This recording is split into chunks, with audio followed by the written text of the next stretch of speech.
Konnichiwa. So here we go and back again for another video lesson.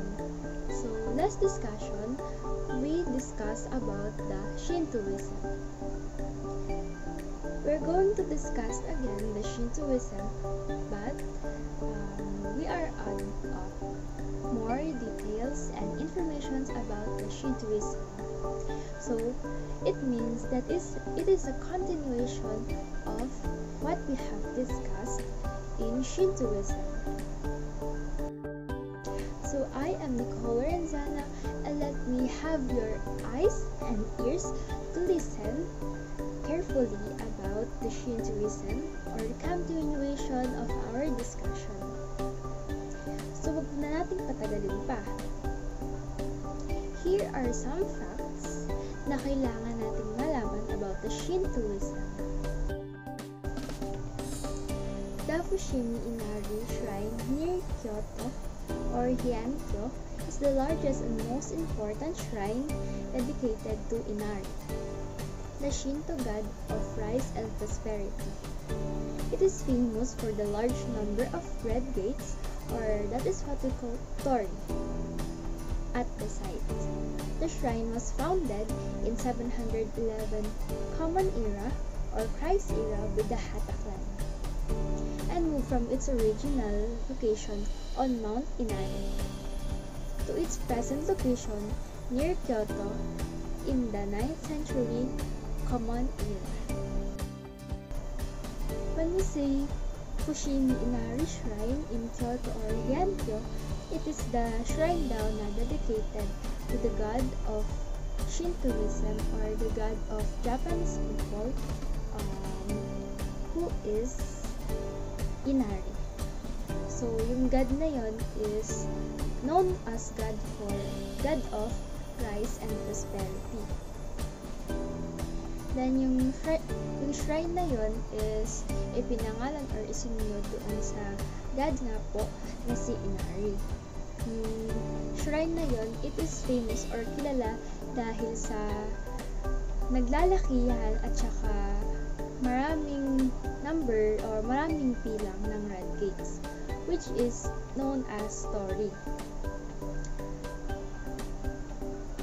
Yung shrine daw na yon ay itinayo o itinatag noong 711 Common Era by the Hata clan. So later on, we'll discuss about ano nga ba yung mga clan na mababanggit dito sa Shintoism. And then later on, yung Inari Shrine is nilipat dun sa original na location which is the Mount Inari. So, we often hear or some people might hear the word or they might hear the Mount Inari.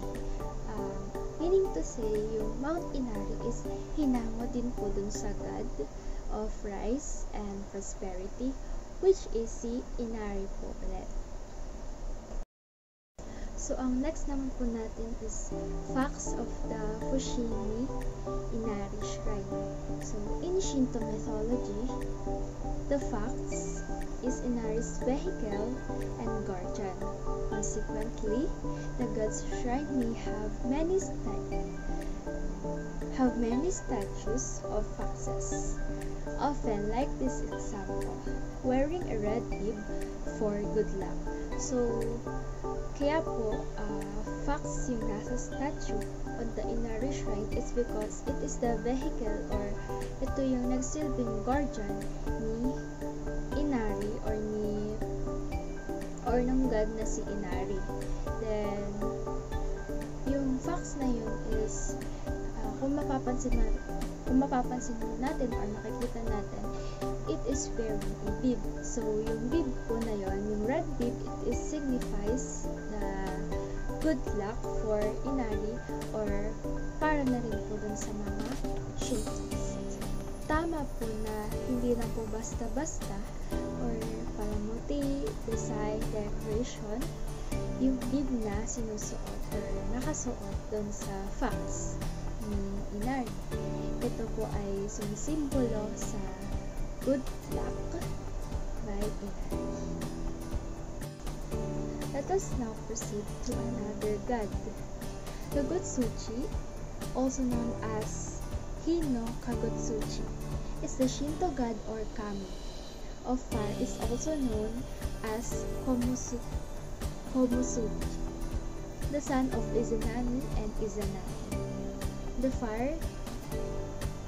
fire god is the father of 8 warrior gods and 8 mountain gods, amongst others, such as destructive force as fire in the culture, where buildings were typically made of wood and paper, resulted in Kagutsuchi becoming an important object of Shinto ritual and a frequent receiver of a praising offering. So, maituturing din po na isa sa kami or god ng Shintoist or ng Shintoism si Kagutsuchi, which is the god of fire. Then, siya daw po is anak ni Izanami at saka ni Izanagi. Then, ito naman po si Kagutsuchi or also known as Homusubi ay naroon naman po siyang anak or siya po ay ama ng 8 warriors na gods din po na consider, then 8 din po na gods of mountain. Sinasabi din na si Kagutsuchi have a power to be a destructive ones. Therefore, may consider, diba, nakakonsider din natin na fire is destructive ones. So, si Kagutsuchi is may considered as the destructive ones din po, as he is well known for god of fire. Then, kaya sinasabi ng kultura ng Japanese people or ng Shintoism na fire have a destructive force or malaki yung kayang mapinsala or malaki yung epekto ng fire para sa kanila. So, we've discussed earlier about the Fushimi Inari Shrine. The Fushimi Inari Shrine. So, nabanggit dito yung word or term na Inari, which is well known na isa po siyang god, the god of rice and prosperity. So, let's delve deep more about Inari. Inari is the Shinto god of rice, the protector of food, and bringer of prosperity. He has over 40,000 shrines dedicated to him, large and small, across Japan. The oldest and most important of which is the Fushimi Inari Shrine near Kyoto, with its famous red torii gates and fox statues, in honor of the animal which is considered the god's messenger and guardian. So, nabanggit na po kanina na yung shrine na yon na Fushimi Inari Shrine is dedicated for him, which he brings the growth or kasaganahan para dun sa mga Japanese or dun sa mga Shintoist, dahil siya po is protector of food, provider din po siya ng mga pagkain na para po din sa mga Shintoist or din po sa mga naniniwala sa Shintoism. So, yung fox is not just an animal for Inari, because the fox it determined that it is his messenger and guardian. Hyankyo or Kyoto, located in the center of Honshu Island, was the capital of Japan for over 1,000 years and gave its name to one of the golden ages of Japan history, the Heian period. So, ano nga ba ang Heian period? The period of Japanese history covers 794 to 1185 Common Era or Christ Era, and saw a great flourishing in Japanese culture from literature to paintings. Government and its administration came to be dominated by the Fujiwara clan, who eventually were challenged by the Minamoto and Taira clans. The period named after the capital Heian-kyo closes with the Yenpei War, in which the Minamoto were victorious and their leader Yoritomo established the Kamakura Shogunate. So yung Heian period naman po, it contributes a lot on the Japanese history. It is from 794 to 1185 Common Era. Then, dun po sa period na yon, it is considered as one of the important na nangyari dun sa Japan because it has great impact on the discoveries of Japanese culture, on literature, and also sa paintings. So, etong government and administration naman ng Heian period is dominated by the Fujiwara clan. So guys, ano nga ba yung sinasabi dito na Fujiwara clan? So, ang Fujiwara clan na is Fujiwara-shi was a powerful extended family group which dominated all areas of Japanese government during the Heian period on 794 to 1185 Common Era or Christ Era, founded by the Fujiwara no Katamari in 645 Common Era. Male members held on the key officials positions, many acting as regents to the emperor and ensure the daughters married into the imperial line.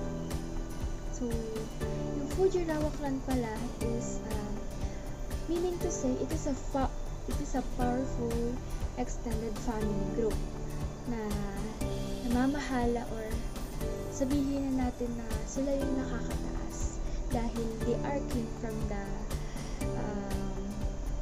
it seems like the royal family because it is the imperial family group.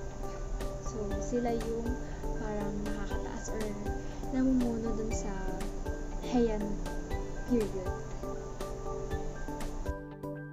So the Fujiwara clan, male has a vital role because they serve as they are the key official positions because they are acting like a regents or the emperor. So sila yung tumatayo just because they are dominating in the Heian period. Yung mga male yung nagsiserve as the emperor of the Japanese or in the Shintoist. Then dun sa Fujiwara clan, dun sa family group na yun, ina-assure nila na yung mga anak na babae, sinasabi dito that ensure that their daughters will be married into the imperial line. So yung group of family na yun or yung family from the Fujiwara clan ay dapat na just because they came from the imperial family or clan, dapat isang imperial na group or imperial family ay dapat maikasal yung anak nilang babae sa imperial line din mismo. Also, the main objective of this video lesson is to inform about the importance of understanding and learning about the Shintoism religion. Kaya po tayo mahalaga na pag-aralin ito is because for our better understanding on their culture and tradition. For example is about their greetings. So, para aware po tayo sa mga ginagawa nila and we are not curious, we have to know that it is the way of their greetings or kung paano yung tradition nila. Kung paano po yung tradition nila. So, para sa malalim ng pagkakaintindihan or sa maayos na pagkakaintindihan, for example, Japanese are bowing or nagbabow po sila. Yun po yung way of greeting nila. Pero dito naman po sa Philippines, so dito po, for example is nag-hi po tayo towards to each other. Dito naman po sa Japan or sa Japanese is you are going to bow or nodding your head. Yun naman po despite of differences is mahalaga po na aware po tayo sa ginagawa nila, and that's the importance of knowing their beliefs and tradition or culture. Again, thank you so much for watching, or keep on watching our video lesson. Arigatou gozaimasu, and keep safe.